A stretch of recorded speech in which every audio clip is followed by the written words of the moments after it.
In this order, House Bill 1 by Representative McFarland to make annual appropriations for fiscal year 2025 through 26 for ordinary expenses of executive branch of state government, pensions, public schools, public roads, public charities, state institutions, provides with respect to the expenditure of those appropriations. Mr. Speaker and members, as a reminder, the LFO required reports are available in the other tab associated with House Bill 1.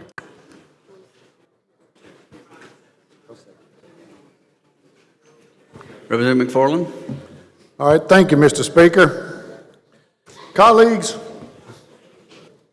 we're 5 weeks into the session, and there's been a lot of time and effort put into crafting House Bill 1 as we received it from the executive branch. But before we begin, I think there's something I'd like to share with you about how my day began today. And I think it kind of puts things in perspective. So I get here at 7:30, rushing in for a 7:30 meeting in the Speaker's office, and meeting with he and Attorney General Liz Merrill and Larry Freeman, one of our previous colleagues. And when I come in, just as usual, they asked me if I need anything, and I said, yeah, I'd like my bottle of chocolate milk. So, obviously, they were very accommodating. They brought me my bottle of chocolate milk. The Speaker says, he hands it to me, he says, it's frozen. So I took it. I said, well, that's okay. I like cold milk. I shook it up like you would a chocolate milk. I popped the top. I take a big swallow. But it wasn't milk. It was clabbered milk. So I stand before you today holding some Pepto-Bismol in my pocket. I think it was a setup. I think he was trying to see if he could delay my efforts. It said it was best if used by today, and today's date was on it. So I think there was a concerted effort, but I don't know who all, to delay the proceedings today. But you know what? I was not worried at all, because if I could not be standing here today, I had full faith in Vice Chairman Jason Hughes could stand here and do the same thing. And this goes to where I'm leading to that story. The amusement of the story is funny. It wasn't so funny when I had that in my mouth and as it was going down. But the commitment that the Appropriations Committee has made, because friends, we began meeting in the fall. I don't know if you all remember that, but we met for almost 4 weeks in the fall before the tax reform session. And then we come back for the regular session and we meet 3 weeks before that. And then we have a staff who I'll recognize in due time, but we have a staff that is just phenomenal because we ask a lot of them. They put a lot of hours in, and they answer a lot of questions, not just for the appropriations staff, members, but for each one of you, because it seems kind of unusual, but this year I've had a lot of dual referred bills, more than I can remember in the past. So let us begin our work. Madam Clerk? Yeah. We had a set of amendments, Madam Clerk. At this time, Representative McFarland offers up one-page 7 amendments, 2849. Rep. McFarland. All right. Yeah, colleagues, these are just technical amendments. It was a correction of a word and changing a zero to a $2 million number. Any questions on the amendment? Any objections to the adoption of the amendment? Hearing no objection, the amendment is adopted. Back on the bill.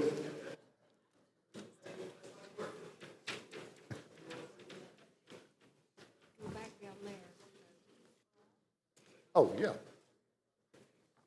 I'm sorry, I was listening to Representative Chasson there. Colleagues, I want to begin and give you a summary of House Bill 1 as it come out of committee and what the Appropriations Committee had added. We did add $199.5 million for the teacher stipend In order to fund the teacher stipend, the following adjustments were made. We removed $91.3 million in acquisitions and new equipment purchases. We reduced LDH's budget by $26.3 million. We removed $30 million in high-dosage tutoring, generated a savings of $25.5 million by paying $148.8 million toward the state police retirement system debt in the supplemental bill. We reduced personnel services by $20 million. We also funded additional and following initiatives. We gave $7 million to DCFS for the domestic violence shelters, $5.8 million in per diem rate for our local jails, $2.9 million to LDH for an additional 750 community choice waivers for our senior citizens, $2.5 million to GOSEP for additional school safety. With these amendments, which were approved by the Appropriations Committee, we reduced over $100 million of the reoccurring state general fund expenses to help in preparation for future shortfalls. This morning, I'm offering up this set of amendments that are technical in nature, and we'll put this bill in its proper posture. Okay. All right, Mr. Speaker, at this time, I'd like to make a motion that we would resolve into the committee of a whole. Representative McFarland moves that we resolve ourselves in the committee of the whole for the discussion of House Bill 1. Is there any objections? Without objection, so ordered. Representative Robbie Carter will preside over the committee of the whole. Best wishes.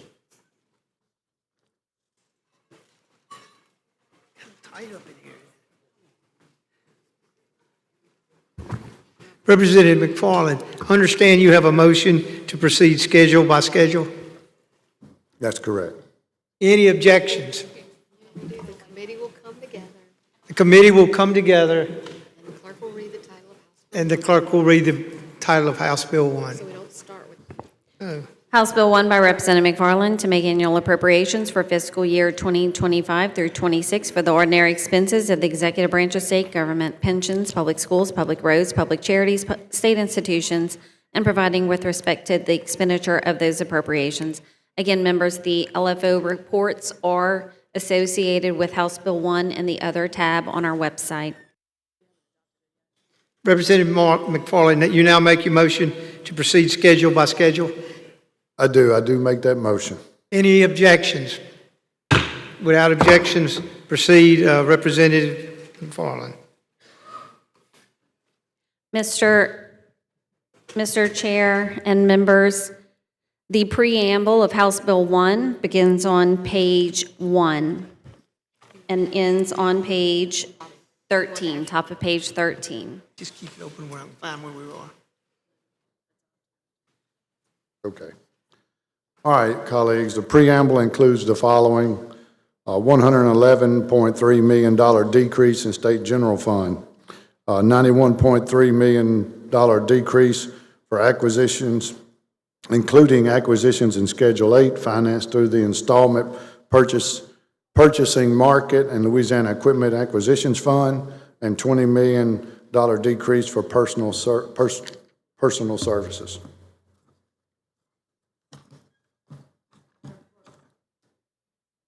Madam Clerk, are there any amendments? No, sir. There are no amendments. Do I have a motion from Representative McFarland? Mr. Chairman, I'd like to make a motion to adoption of the preamble and move on to Schedule 1. Without objection, so ordered.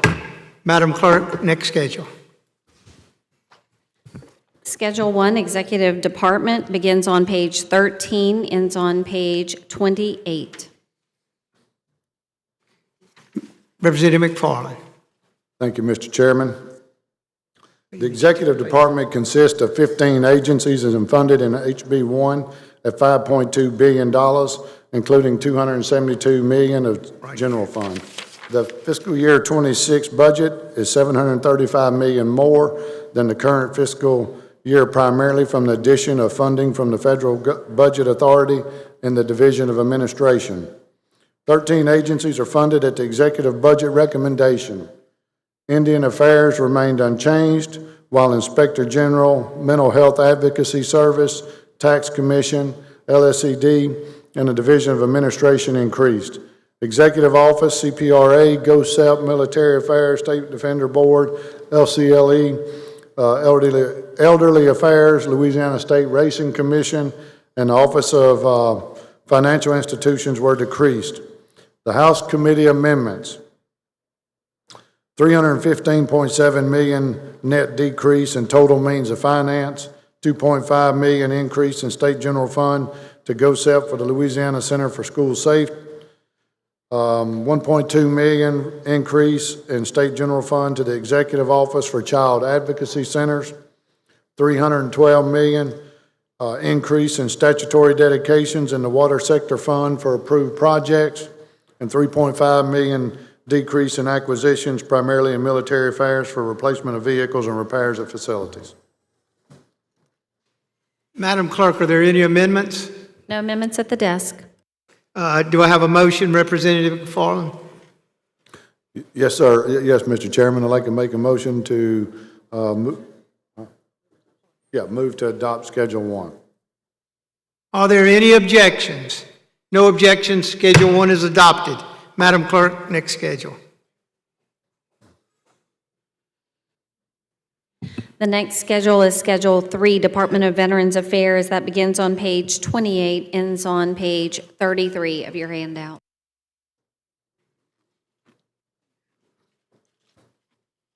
Representative McFarland. Thank you, Mr. Chairman. The Department of Veteran Affairs is budgeted at $102.2 million. This is $8.3 million more than their total existing operating budget. The increase is largely attributed to a salary base adjustment for nurses. House Committee amendments are as follows. Of the $91.25 million reduction to State General Fund for acquisitions and repairs, $209,815 is reduced from the Department of Veteran Affairs. Are there any amendments, Madam Clerk? None at the desk. Do I have a motion, Representative McFarland? Yes, Mr. Chairman, I move adoption of Schedule 3. Any objections? No objections, so adopted. Next schedule, Madam Clerk. Schedule 4, elected officials. That includes Department of State, Department of Justice, Office of Lieutenant Governor, Department of Treasury, Department of Public Service, Department of Agriculture, Department of Insurance, pages 33 through 44. Representative McFarland. Thank you, Mr. Chairman. The Department of State is budgeted at $131 million, $17.4 million more than the existing operating budget. The increase is primarily due to the elections program for the new statewide closed party primary election in fiscal year 26. There's also a $3.1 million decrease as a result of funding being removed for contracts and purchase orders carried into fiscal year 25 that are that are no longer needed for fiscal year 26. There were no amendments in the House Committee to this department. Madam Clerk, are there any amendments on the floor? No amendments for this schedule at the desk. Do I have a motion, Representative McFarland? I'm not through with Schedule 4. No. Yeah, I'm not.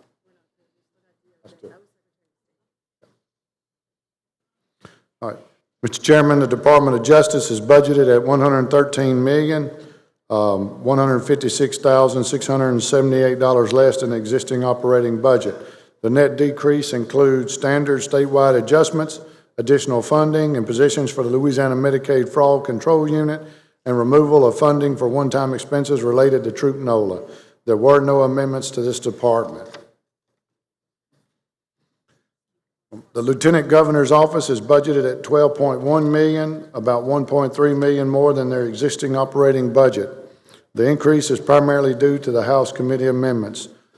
House Committee amendments are appropriations increase $1.5 million in general fund to provide for funding for the administrative program. In the Department of Treasury, the State Treasury is budgeted at $14 million, about $367,222 more than their existing operating budget, resulting from removal of an IAT for the Hurricane Ida Recovery Fund and an increase in fees and self-generated revenues, primarily for standard statewide adjustments. House Committee amendments are as follows. $90,000 increase in State General Fund for the continuation of a K-12 website project. and $150,000 increase in State General Fund for Cooperative Endeavor Agreement Automation. The Department of Public Service Commission is budgeted at $10.9 million, about $479,601 more than the EOB. Their entire budget is made up of self-generated revenues. The increase is due to various statewide adjustments, primarily in personnel services. There were no amendments in committee to this department. The Department of Agriculture and Forestry is budgeted at $96.1 million. This is a $25.3 million less than their existing budget, mainly due to the removal of one-time funding for acquisitions, repairs, carry-forwards, and emergency wildfire response efforts. There are also 4 personnel reductions. House committee amendments are as follows: $209,000 increase in State General Fund for operational cost in the Soil and Water Conservation Program, $5,300 increase in IET to the Animal Health and Safety Food Program for seafood testing. The Department of Insurance is budgeted at $56.8 million, about $15.1 million less than their existing operating budget. This increase is associated with the removal of funding that has been expended out of the Fortified Homes Fund. The department uses no general fund. There were no committee amendments. Madam Clerk, are there any amendments to this schedule? No amendments at the desk. Do I have a motion, Representative McFarland? Yes, sir. I make a motion to adopt Schedule 4. Any objections? No objections, so adopted. Madam Clerk, next schedule. Schedule 5, Louisiana Economic Development, pages 45 through 47. Representative McFarland. Thank you, Mr. Chairman. The Department of Economic Development is funded at $62.7 million, which is $58.2 million less than their existing operating budget. The decrease is largely due to reductions in federal funding associated with the second tranche of the State Small Business Credit Initiative. There were no amendments in committee. Madam Clerk, are there any amendments? No amendments. Do I have a motion, Representative McFarland? Yes, sir. I make a motion we adopt Schedule 5. Any objections? No objections, so adopted. Madam Clerk, next schedule. Schedule 6, Department of Culture, Recreation, Tourism, begins on page 47, continues through page 53. Representative McFarland. Thank you, Mr. Chairman. The Department of Culture, Recreation, and Tourism is funded at $135.3 million, approximately $4 million less than their existing operating budget. This change largely represents a decrease in one-time expenditures in the prior year. The department is also eliminating 3 positions in the Office of State Parks. House committee amendments are as follows: $225,000 increase in State General Fund for the Louisiana Main Street Program, a $100,000 decrease in federal funds to remove expired grant funding. Of the $91.25 million reduction in State General Fund for acquisitions and repairs, $10.6 million is reduced from the CRT. Madam Clerk, are there any amendments? No amendments at the desk. Representative McFarland, do I have a motion? I make a motion we adopt Schedule 6. Any objections? No objections? Madam Clerk, next schedule. Schedule 7, Department of Transportation and Development, pages 53 through 56. Representative McFarland. Thank you, Mr. Chairman. The Department of Transportation and Development is budgeted at $779 million, $53 million coming from the State General Fund. The budget is $166 million less than the existing operating budget. Almost 80% of the department is funded with statutory dedications, largely out of the Transportation Trust Fund. There were no committee amendments to this department. Of the $91.25 million reduction to SGF for acquisitions and repairs, $44 million is from DOTD. Madam Clerk, are there any amendments? No amendments. Do I have a motion, Representative McFarland? I make a motion we adopt Schedule 7. Any objections? No objections, so adopted. Madam Clerk, next schedule. Schedule 8, Department of Public Safety and Corrections, that includes correction services, public safety services, youth services, pages 56 through 78. Representative McFarland. Thank you, Mr. Chairman. Correction Services is budgeted at $768.5 million, $22.3 million less than their existing operating budget. The change is primarily due to removing one-time funding for major repairs to facilities and replacement acquisitions, a department-wide means of finance substitution due to updated FCC rules on offender phone calls and various standard statewide adjustments. There were no amendments to this department in committee. Of the $91.25 million reduction to the State General Fund for acquisitions and major repairs, $8.2 million is reduced from the Department of Corrections. Department of Public Safety is budgeted at $596.3 million, $39.8 million less than their existing operating budget. The adjustments primarily derives from the Office of State Police budget, which includes a means of finance substitution due to under-collections of internal transfers from OMV, the removal of funding carried into fiscal year 25 that is no longer needed, and various standard statewide adjustments. House committee amendments are as follows. $25.5 million decrease in state general fund due to a savings realized from the retirement UAL payment to the Louisiana State Police retirement system using fiscal year 24 surplus funds. A $1 million increase in state general fund from the Louisiana Fire Marshal Fund to the Office of the State Fire Marshal for additional budget authority. Of the 91.25 reduction to SGL for acquisition and repair, $3.6 million is reduced from the Office of State Police. The Office of Juvenile Justice is budgeted at $197.9 million, $19.5 million more than their existing operating budget. This is primarily due to additional funding and positions to operate Jetson Center for the Youth, additional funding for overtime, expansion of probation and parole in the city of New Orleans, and the various standard statewide adjustments. There were no committee amendments to this department. Of the $91.5 million reduction, $193,200 is reduced from the Office of Juvenile Justice. Madam Clerk, are there any amendments? No amendments at the desk. Representative McFarland, do I have a motion? Make a motion we adopt Schedule 8. Any objections? No objections, so adopted. Next schedule, Madam Clerk. Schedule 9, Louisiana Department of Health, begins on page 78, continues through page 99. Representative McFarland. Thank you, Mr. Chairman. The Louisiana Department of Health is funded at $21.3 billion, which is $1.4 billion more than their existing operating budget. This consists of $15.2 billion in federal funds and $3.2 billion in state general funds. The increase in federal funds is primarily driven by payments to the managed care organizations. The increase in state general funds is due to the following: $32.1 million for the nursing home rebase, $22.3 million in physicians' reimbursement rates, $17.7 million for the 360-bed facilities for the Eastern Louisiana mental health system, $17.6 million for Medicare Part D dual eligible participants.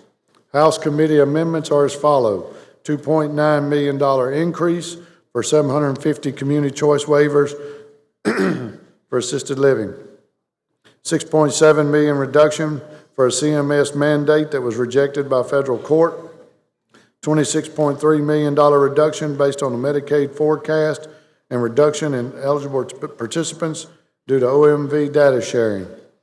Of the $91.25 million reduction for acquisitions, $901,866 is being reduced from LDH. Madam Clerk, are there any amendments? No amendments at the desk. Do I have a motion, Representative McFarland? Representative Amity, why do you rise? Representative Amity, why do you rise? Oh, I do see. Representative Amity. Thank you, Mr. Dean. I had a few questions. First, for Chairman McFarland, could you repeat the part about Medicaid that you just read? The $26.3 million reduction based on the Medicaid forecast and the reduction in eligible participants due to OMV data sharing. Thank you. Mr. Dean, is it possible to have a representative of LDH come to the well? Would Representative Amity requests testimony from Representative LDH. Please come to the podium to answer questions. Is the secretary here?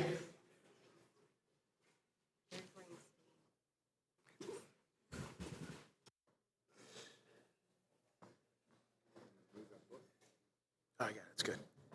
Good morning. Please state Or your name afternoon. and title for the record. I'm Bruce Greenstein, the Secretary of the Department of Health. Thank you, Mr. Greenstein, for coming.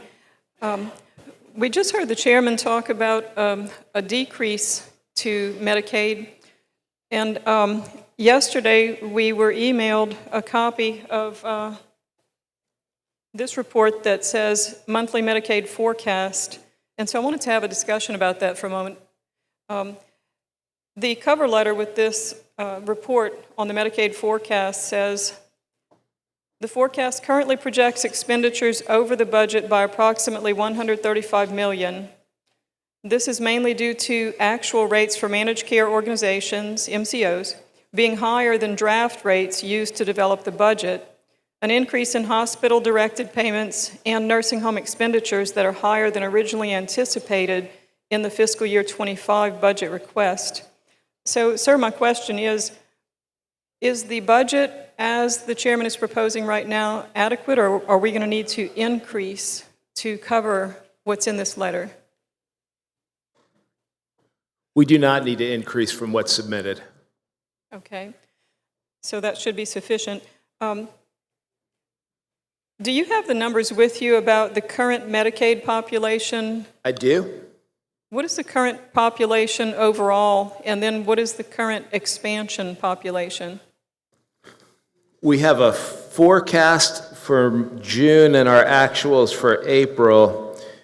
For the actuals in April are 1.622 million people in total.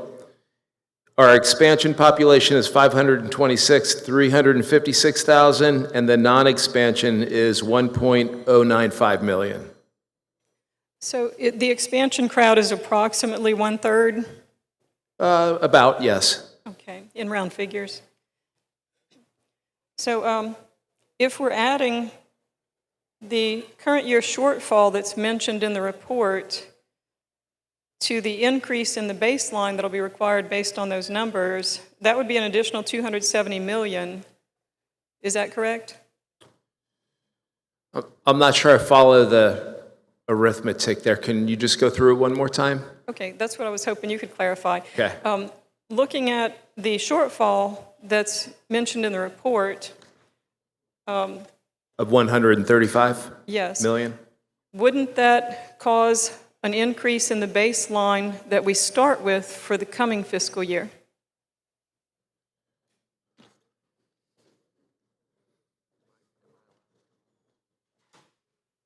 We're bringing in the heavy hitters to answer the questions that are a bit more abstract. I appreciate it. If she goes, Please state your name and a title for the record. Pam Diaz, I'm the Chief Operating Officer for Medicaid. The 26 budget incorporates the projections that we have for 26, which accounts for the changes that we're seeing in 25, so it would be adequate for it. Okay, so this has already been incorporated into the budget that we're hearing today? Yes, ma'am. Okay. So it would only change the baseline for fiscal year 27 then, as we move forward? Yeah, It would, okay. the 26 would carry over into 27, yes. Okay. I've heard from people back home, there have been headlines in the past week or so that at the federal level there was talk of possibly decreasing the federal portion. Right now, it's my understanding that for the expansion population, Louisiana covers 10% and the federal government covers 90%. And so I'm hearing that while there's talk about moving that to 50% and 50%, it doesn't seem that that's going to be reality in the very near future. However, we see that as they're speaking about it, it's in the conversation. And with the possibility that we could face decreases in the federal portion, what would be the plan for Louisiana moving forward? Because if they move even to a 70/30, that's still not affordable in our current budget. Well, it's a good question, and a lot of that has to do with predicting the future. And we're still getting the details out of the Energy and Commerce Committee, which finished late last night or early this morning, about a 26.5-hour markup. So going into that, there were proposals that were circulated, including the chairman's proposal from Energy and Commerce. There was initial contemplation, but it never manifested itself in what the actual proposal was. So there wasn't a deep debate about this portion. It stands as is. It never got traction. We do know coming out of Energy and Commerce, and again, this is just out of committee, it still has to go to the House floor and through the rest of the process, but we see retroactivity on eligibility is clarified. There's many tools that are going to be given back to the states to do greater program integrity that have to do with eligibility checks, in and out of state residency requirements, and there'll be in the proposal as work requirements to be imposed in 2029. So probably the element that we had greatest concern going in was modification of the provider tax allowance. And so it appears what they agreed, and I haven't seen the Energy and Commerce actual report. These are reports of the proceedings, but it was that those provider taxes that are in today are grandfathered in perpetuity. We feel pretty confident about our position today with provider taxes, and without doing any analysis, so I'm only saying what our initial assessment is that it is not detrimental to the state. Thank you for the hot off the presses report, or before the report's even issued report. Thank you. So as talks continue at the federal level, if the trend is going to be that they're going to reduce the federal portion, we're taking steps at the federal level, as you said, with work requirements. We're taking steps here in Louisiana. Can you list a few of those? Yes, so to start with, in fact, as we opened the discussion, you cited a release of results from a program integrity activity that we've been conducting recently with the Office of Motor Vehicles, and I think it highlights what you could expect to see from the department for the next several years. In this case, we were trying to reduce expenditures for non-appropriate spend. We looked for Medicaid enrollees that don't have an active Louisiana license and in fact have a license from another state. So we pulled that set of data. It exceeded 9,000 individuals. Then we looked at their claims history, and in this case, we looked at those that didn't have a healthcare claim in 24 months, so 0 claims in the last 2 years. And then we looked at what the total expenditure was. And we're making, we send out notifications to give the individual an opportunity to maybe show that they do live in the state and they just have been healthy and everything's great. But we believe that the vast majority or nearly all are, living their life in another state, and then we'll be able to cut those people off of the rolls. And the total is $73.5 million with an SGF savings of $10.9 million. Those numbers sound great, and that's only by correcting what, would you say these are like clerical errors because the person, when they moved, didn't contact Medicaid and say, hey, I've moved, you can remove me. But when they're no longer here and they're no longer submitting medical bills, there's still a cost to the state. Can you explain that? Yeah, so the way the majority of the Medicaid program works in terms of incurring expenditures is we work with our partners that are managed care plans, and they receive a capitation amount called a PMPM, per member per month every month. And it varies depending on maybe, say, a 14-year-old gets a certain amount, and those that are older get a different amount. But while they're on the Medicaid program and they're eligible and enrolled in a health plan, we continue to make those payments. And so there's not a requirement for somebody maybe that gets a job in another state or goes to take care of a relative in another state to send us a change of address card or a thank you for all your help over the years card.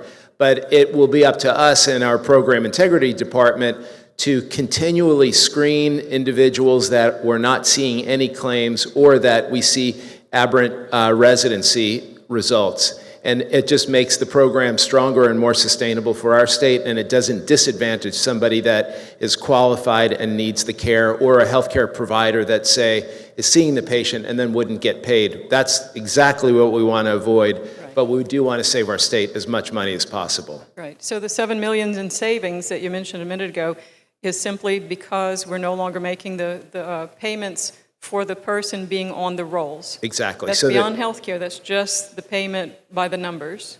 We'll see 1/12 of that every month for the next year. That's an annualized savings of $73.5 million. I wish it was billion, but yes. Me too.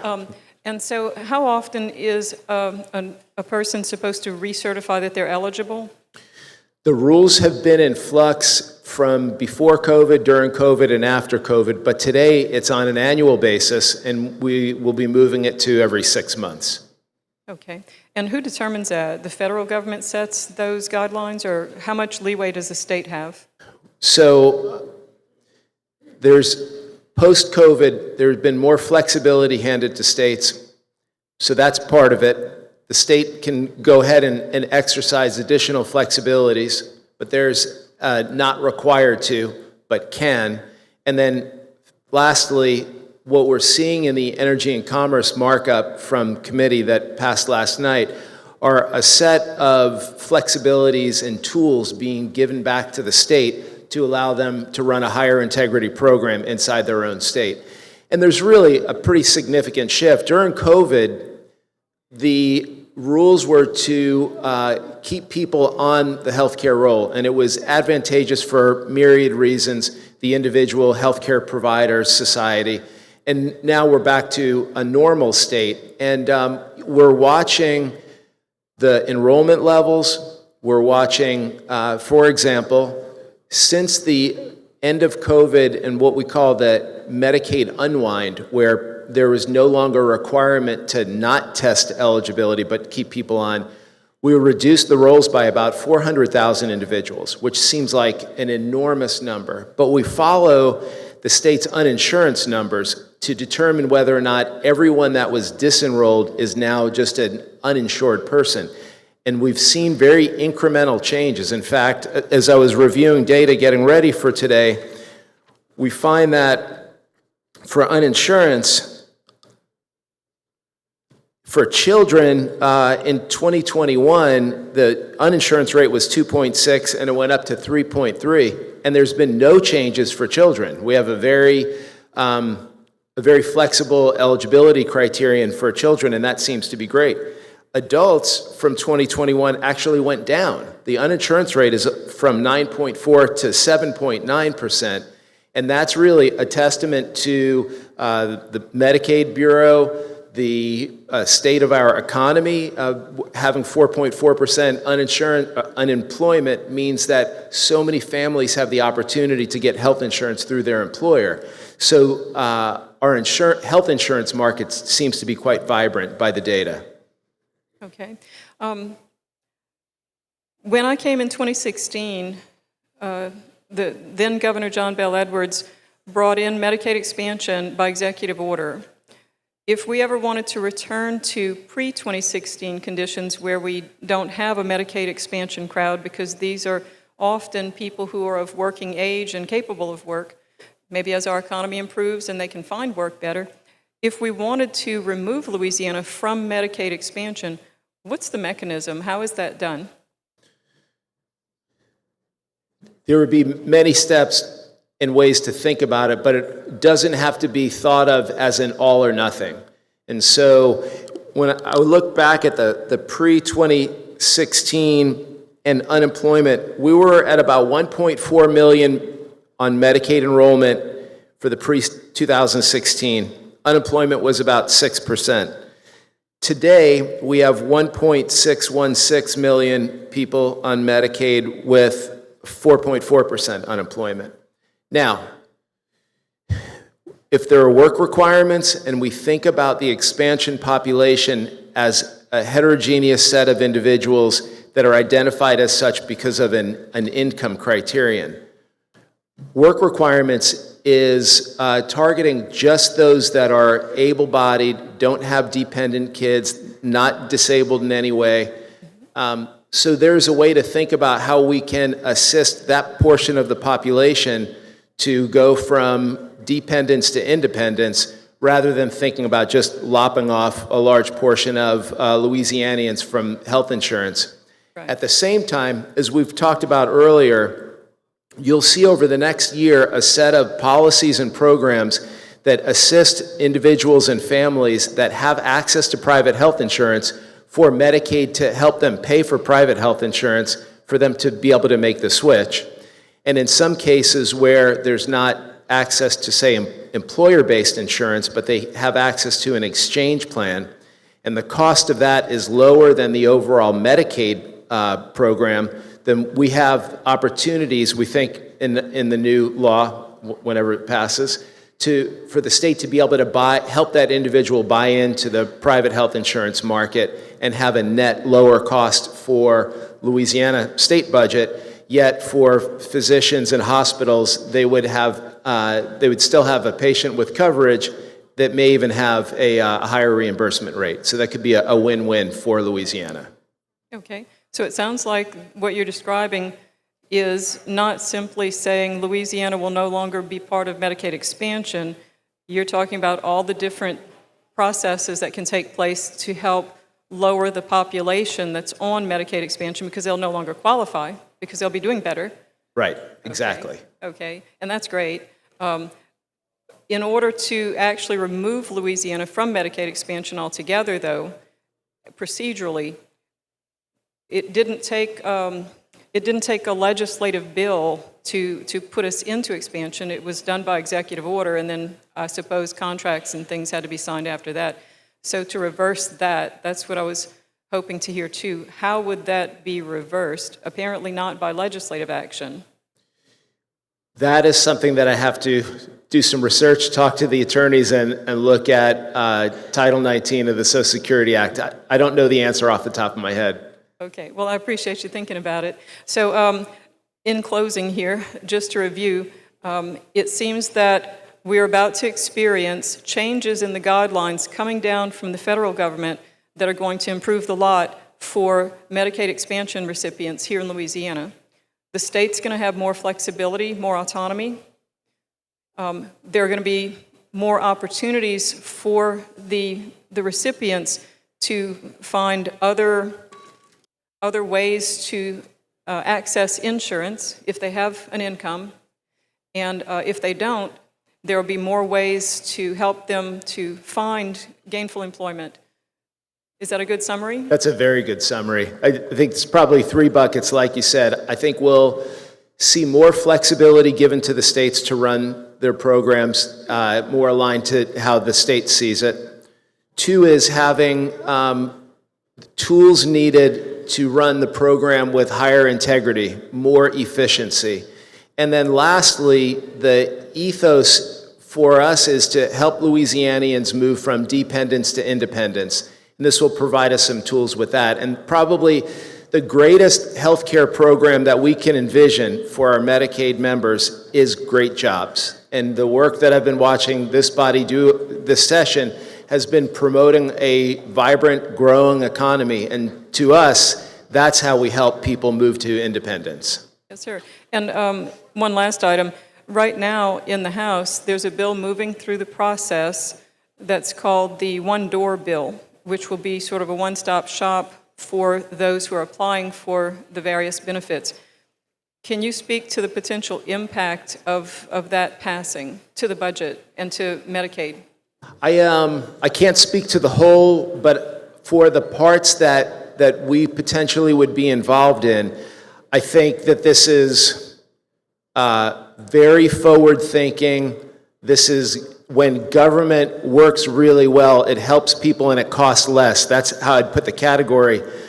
And what we see is that the opportunities for Louisiana to Again, this is a big move from dependence to independence. And think about our programs not as just a welfare program, but as a programs to help individuals and families transfer to ways to be vibrant, productive members of their community, to be able to provide for their families and seek work. So much of this is having our programs on the input side be able to transfer people and their families to work-related programs, training, job placement programs, yet along the way to simplify the lives of individuals that are applying and eligible for state programs rather than going to 3 different offices and filling out the same forms over and over, and for the state having 3 or 4 different agencies with separate staff and separate computer systems to really synergize much of those costs to become more efficient in the eligibility determination and focus the excess effort then on job training and seeking. So I would be extremely supportive, and without doing a deep financial analysis, I could say pretty confidently that the savings would be substantial. Okay. Well, thank you for that good report. And thank you for a robust conversation, the deep dive here into Medicaid. And I want to also thank all my colleagues for their patience and tolerance, because I believe that these are important things for the public to understand. Thank you for sir. the questions. That's all, Mr. Dean. Thank you, Mr. Secretary, for testifying today. There are no more questions. Representative McFarland, Madam Clerk, are there any amendments to this schedule? No amendments to this schedule at the desk. Representative McFarland, do you have a motion? Yes, sir, Mr. Chairman, I make a motion we adopt Schedule 9. Any objections? No objections, so adopted. Next schedule, Madam Clerk. Schedule 10, Department of Children and Family Services, beginning on page 99, ending on 101. The Department of Children and Family Services is funded at $1 billion, which is $54 million more than their existing operating budget. This is due to the $67 million more in federal funding for the summertime EBT program. State general fund decreased by $6.9 million due to expired contracts and efficiencies. House committee amendments are as follows: $7 million increase in state general fund for domestic violence shelters. Of the $91.25 million reduction to SGF for acquisitions and repairs, $1.1 million is reduced from DCFS. Madam Clerk, are there any amendments? No amendments to this schedule at the desk. Representative McFarland, to have a motion? Make a motion we adopt Schedule 10. Without objection, are there any objections? Without objection, so ordered. Madam Clerk, next schedule. Schedule 11, Department of Energy and Natural Resources, pages 101 through 103. Representative McFarland. Thank you, Mr. Chairman. The Department of Energy and Natural Resources is budgeted at $217.6 million, which is $27.6 million less than their current funding level. This is mainly due to the removal of one-time funding for acquisitions and repairs and carry-forwards. A couple other notable items is a $15 million decrease in federal funds to delays in the Infrastructure Investment and Jobs Act Fund, and a $2 million decrease in IET from the consolidation of offices. There are no amendments to this department in committee. Madam Clerk, are there any amendments to this schedule? No amendments to this schedule at the desk. Representative McFarland, do you have a motion? Make a motion we adopt Schedule 11. Any objections? No objections, so ordered. Madam Clerk, next schedule. Schedule 12, Department of Revenue, that begins on page 103, ends on page 104. Representative McFarland. Thank you, Mr. Chairman. The Department of Revenue is budgeted at $134.8 million. This is about $10.9 million more than their existing operating budget. This increase is primarily due to the Office of Technology Services expenditures. There were no committee amendments. Madam Clerk, are there any amendments? No amendments. You have a motion, Representative McFarland? I do make a motion we adopt Schedule 12. Any objection? Without objection, so ordered. Madam Clerk, next amendment, next schedule.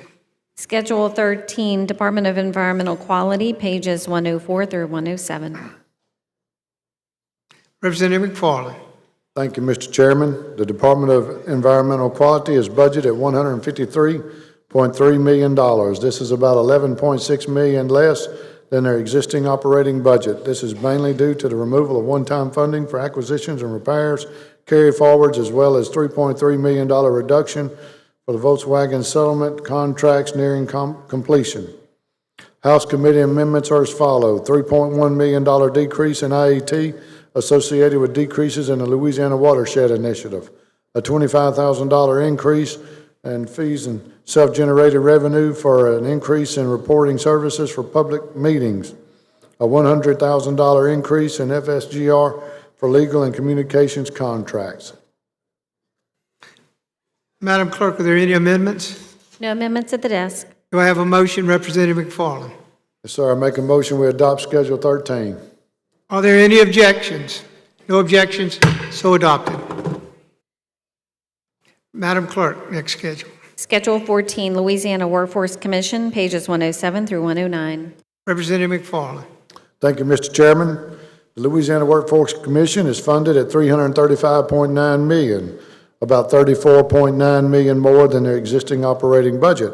This increase is due to the adopted House committee amendments. Those amendments are as follows: $35.9 million increase in interagency transfers received from DCFS associated with a transfer of 84 positions in the event House Bills 617 and 624 become law. These bills transfer certain functions from DCFS to Louisiana Workforce Commission.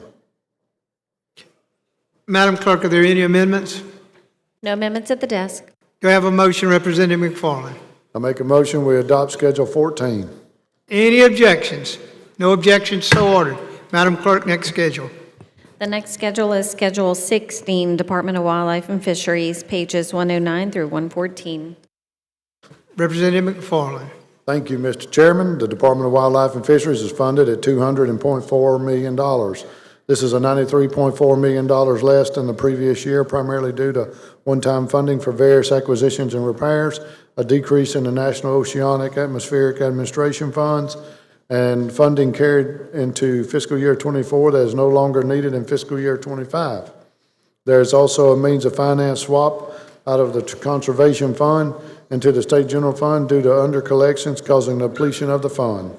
House committee amendments are as follows: $1 million increase for the Louisiana Outdoors Forever program. Madam Clerk, are there any amendments? No amendments at the desk. Representative McFarland, do you have a motion? Make a motion we adopt Schedule 16. Any objections? No objections, so ordered. Madam Clerk, next schedule. Next schedule is Schedule 17, Department of Civil Service, pages 114 through 119. Representative McFarland. Thank you, Mr. Chairman. The Department of Civil Service includes 5 agencies: State Civil Service, Municipal Fire and Police Civil Service, Ethics Administration, State Police Commission, and the Board of Tax Appeals. The overall budget is funded at $27.1 million, $609,798 less than their existing operating budget. This is mainly due to the removal of one-time funding for acquisitions and repairs, carry forwards, and a database that was completed for the Municipal Fire and Police Civil Service. There were no committee amendments. Madam Clerk, any amendments? No amendments at the desk. Do I have a motion, Representative McFarland? Make a motion we adopt Schedule 18. Any objections? No objections, so adopted. Madam Clerk, next schedule. Schedule 19, that begins on page 119, goes through pages 150, and includes higher education and other agencies. Representative McFarland. Thank you, Mr. Chairman. Higher education is funded at $3.4 billion, which is $1.2 million less than the current funding level. There are decreases of $40.5 million associated with removal of funding for one-time investments from fiscal year 25, $4.4 million net decrease from standard statewide adjustments. Funding is provided for the National Guard Patriot Scholarship Program to cover the cost of mandatory fees for eligible members attending public post-secondary education institutions, and is funded at $6 million. which is a $2.3 million increase in fiscal year '26. The M.J. Foster Promise Scholarship is funded at $10.5 million. TOPS is fully funded at $282.4 million for fiscal year '26. Appropriations Committee amended the budget to spread the funding formula adopted by the Board of Regents to each institution in House Bill 1.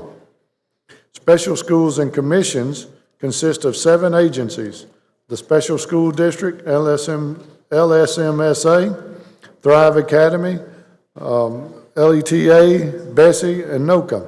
The department is budgeted at $113 million, $386,348 more than the existing operating budget, largely due to removal of carry-forwards and additional funding for acquisitions and major repairs. 6 agencies remain unchanged from the executive budget.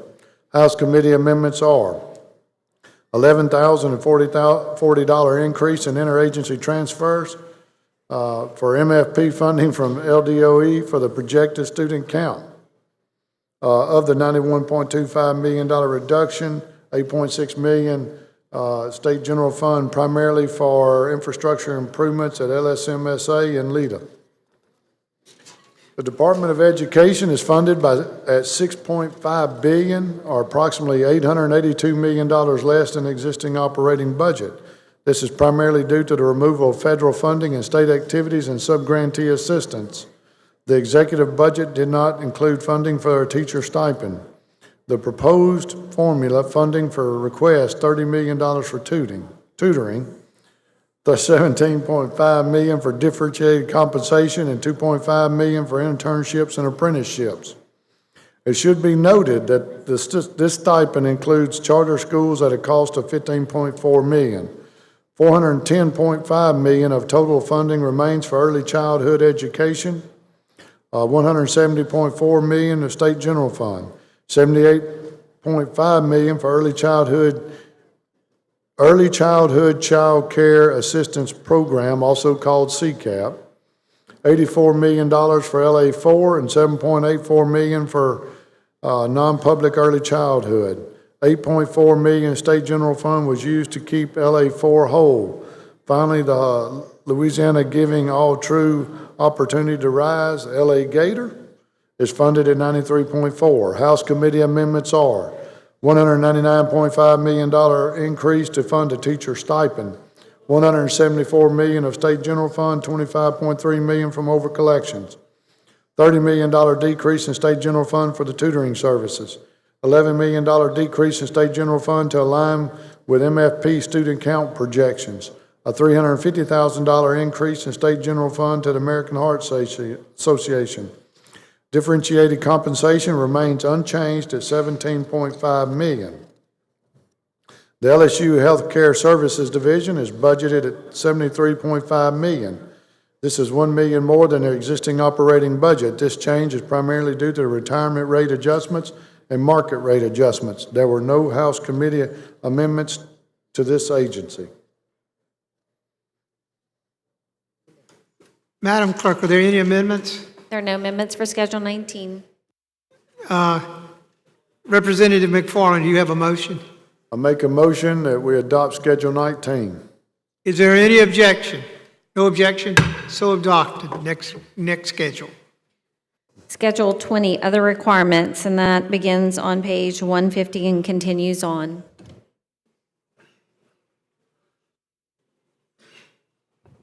The other Representative McFarland.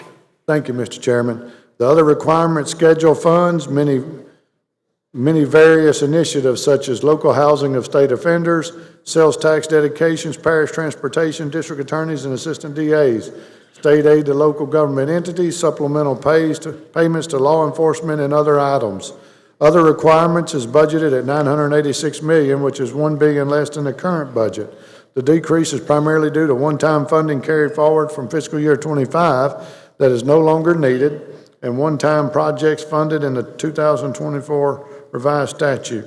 House committee amendments are $5.8 million increase in Louisiana housing of state adult offenders for a $1 increase to the daily per diem rate to local parish jails and other local facilities, $2 million increase in state aid to local government entities, and $1 million increase in in sales tax dedications.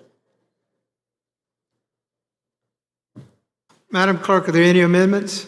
No amendments at the desk. Representative McFarland, do you have a motion? Make a motion we adopt Schedule 20. Any objections? No objections, so adopted. Next schedule. All right, Mr. Chairman, I make a motion that we rise and report from the Committee of the Whole with amendments. And there was no Without amendment. objection, so ordered. The Speaker in the chair.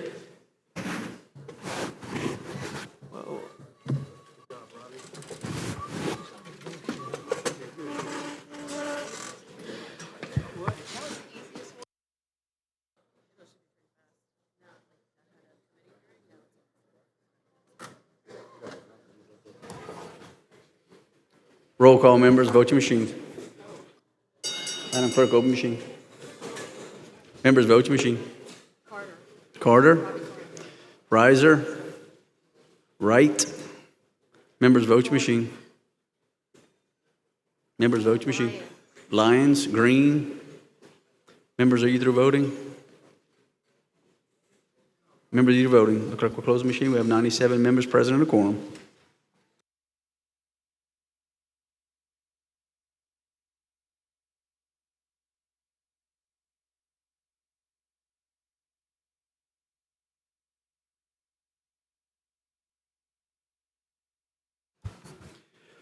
The House, as a committee as a whole, has reported House Bill 1. Chairman McFarland then presents the bill as third reading and final passage. Chairman McFarland. Mr. Speaker and members, reading that bill by title prior to final passage, House Bill 1 by Representative McFarland provides relative to making annual appropriations for fiscal year 2025 through 26 for ordinary expenses of the executive branch of state government, pensions, public schools, public roads, public charities, state institutions, provide with respect to the expenditure of those appropriations. Rep. McFarland on your bill. Thank you, Mr. Speaker. Colleagues, as you can see, it's been a long effort to get us to where we are. I think that we made a significant effort at addressing all the needs of our state based upon the revenues that we have, and I would appreciate your favorable passage. Representative McFarland moves final passage of the bill. Many of you favor vote yea. Those opposed vote nay. Madam Clerk, please open machines. Members, vote your machines. Members, vote your machines. Members, vote your machine. Freeman, yea. Wilder, yea. Members, are you through voting? The clerk will close the machine. We have 98 yeas, 0 nays, and the bill finally passes. Representative McFarland moves to adopt title. A motion to table without objection, so ordered.